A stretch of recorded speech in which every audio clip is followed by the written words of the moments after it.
Saudi अरब आने से पहले ये 10 बातें जरूर जान लें। अस्सलाम वालेकुम दोस्तों, welcome to my channel Saudi life. अगर आप सऊदी अरब नहीं आए हैं या सऊदी अरब आने का इरादा रखते हैं तो ये वीडियो आपके लिए बहुत अहम है। इस वीडियो में मैं आपको 10 ऐसी बातें बताऊंगा जिनको जानकर आप बहुत सी मुश्किलात से बच सकते हैं। तो चलिए शुरू करते हैं। नंबर 1 पे है इकामा। इकामा क्या है और क्यों जरूरी है, इसके बारे में आपको मैं बताता हूँ। सऊदी अरब में काम करने वाले के लिए इकामा सबसे अहम दस्तावेज है। जब भी आप घर से बाहर जाएं, कोशिश करें इकामा अपने साथ रखें, नहीं तो इकामे की कोई भी कॉपी आप अपने पास जरूर रखें, क्योंकि अगर पुलिस आपकी शनाख्त मांगे तो आप फौरन वो इकामा दिखा सकें। नंबर 2, सऊदी अरब के जो अहम इमरजेंसी नंबर हैं वो आपको लाजमी याद होने चाहिए। 999 पुलिस, 998 एम्बुलेंस, 997 फायर ब्रिगेड। और कुछ बड़े शहरों में आप एक ही नंबर इस्तेमाल कर सकते हैं, जैसे कि 911। ये किसी भी इमरजेंसी सूरत हाल में आप इसको डायल कर सकते हैं और सिर्फ जरूरत पड़ने पर ही इन नंबरों का इस्तेमाल करें, वैसे नहीं। नंबर 3 पे है ट्रैफिक कवानीन। सऊदी अरब में ट्रैफिक कवानीन पर सख्ती से अमल होता है।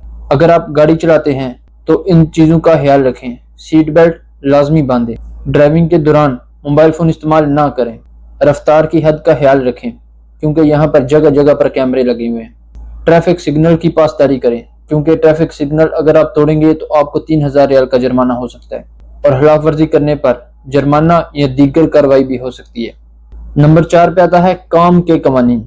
अगर आप वर्क वीजा पर आए हैं तो अपनी मुलाजमत के कवानीन को अच्छी तरह समझें। अपनी कंपनी या स्पॉन्सर के कवायद की पाबंदी करें और किसी भी दस्तावेज पर अपने दस्तखत करने से पहले उसे अच्छी तरह देख लें और अच्छी तरह पढ़ लें। नंबर 5 पे आता है बैंक अकाउंट। यहाँ पर ज्यादातर मुलाजमीन की तनख्वाहें उनके बैंक अकाउंट में आती हैं, इसलिए अपना बैंक अकाउंट फाल रखें। अपना एटीएम कार्ड महफूज रखें और उसका एटीएम कार्ड का पिन और ओटीपी किसी के साथ भी शेयर मत करें। नंबर 6 पे आता है सेहत और मेडिकल इंश्योरेंस। अगर खुदा न खास्ता आप बीमार हो जाएं तो सबसे पहले आप चेक करें कि आपकी मेडिकल इंश्योरेंस किन किन हस्पतालों में काबिल इस्तेमाल है। गैर जरूरी तौर पर अपने इलाज से पहले इंश्योरेंस को लाजमी चेक करें। नंबर 7 पे आता है सफाई और अवामी आदाब। सऊदी अरब में सफाई का खास ख्याल रखा जाता है और कचरा मुकर्रर जगह पर डालें। अवामी मकामात का ख्याल रखें और ऐसे रवैये से बचें कि जिनसे दूसरे लोग आपसे परेशान हों। नंबर 8 पे आता है मौसम। गर्मी में दर्जा हरारत बहुत ज्यादा हो सकता है। अपनी सेहत का ख्याल रखें, पानी ज्यादा पिएं, धूप में काम करते वक्त एहतियात करें और अगर तबीयत थोड़ी सी भी खराब हो तो आराम करें या किसी भी डॉक्टर से रजू करें। नंबर 9 पे आता है कवानीन के एहतराम। नंबर 9, कवानीन का एहतराम।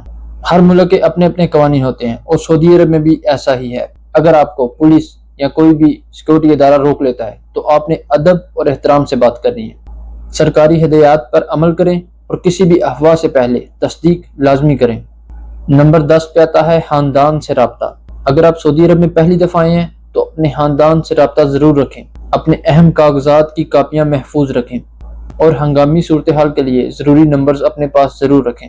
तो दोस्तों, अगर आप चाहते हैं कि मैं सऊदीया के बारे में और भी मजीद मालूमाती वीडियोस आपके लिए बनाऊं तो कमेंट्स में मुझे ज़रूर बताएं, जैसा कि इकामा के कवानीन, वर्क वीज़ा की मालूमात, सऊदी अरब में नौकरी कैसे तलाश करें। तो दोस्तों, वीडियो पसंद आई हो तो इसको लाइक करें, सब्सक्राइब करें और अपने दोस्तों के साथ भी ज़रूर शेयर करें ताकि वो भी इससे फ़ायदा उठा सकें। अल्लाह हाफिज़।